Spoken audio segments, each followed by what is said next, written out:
साथियों नमस्कार, एक बार फिर से स्वागत है हमारे इस BLLIT हेल्थ केयर संस्थान में। आज मैं शुरू करने वाला हूँ वेटनरी माइक्रोबायोलॉजी।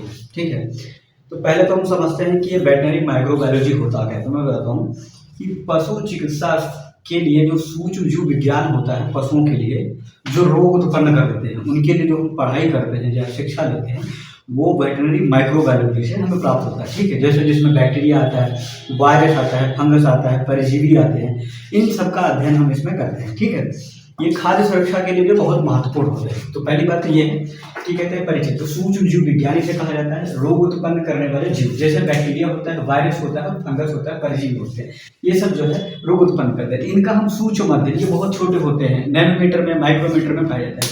आपको पता होगा शायद माइक्रोमीटर बहुत ही छोटी चीज़ है। ठीक है, 10⁻⁻⁶ मीटर की बात होती है। यहाँ पर अगर नैनोमीटर की बात करें तो नैनोमीटर 1 नैनोमीटर जानते हो कितना होता है? 1 नैनोमीटर जो होता है nm, 1 नैनोमीटर पर 10⁻⁹ मीटर होता है, 10⁻⁹ मीटर होता है। ये बहुत छोटे जीव होते हैं जो आंखों से जनरली दिखाई नहीं देते हैं। ठीक, नरनासों से, आंखों से नहीं दिखाई देते। ठीक, ये बात हो गया।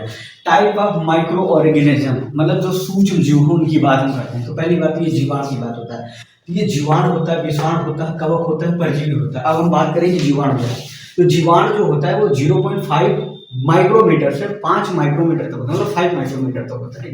विषाणु की बात करें तो विषाणु क्या होता है कि विषाणु जो है 20 जो है ये नैनोमीटर की है, ये 20 नैनोमीटर की बात है यहाँ पे। ये नैनोमीटर से लेके कितना 300 नैनोमीटर तक होता है। बहुत छोटी बात है, 20 नैनोमीटर का तो बहुत छोटा होता है।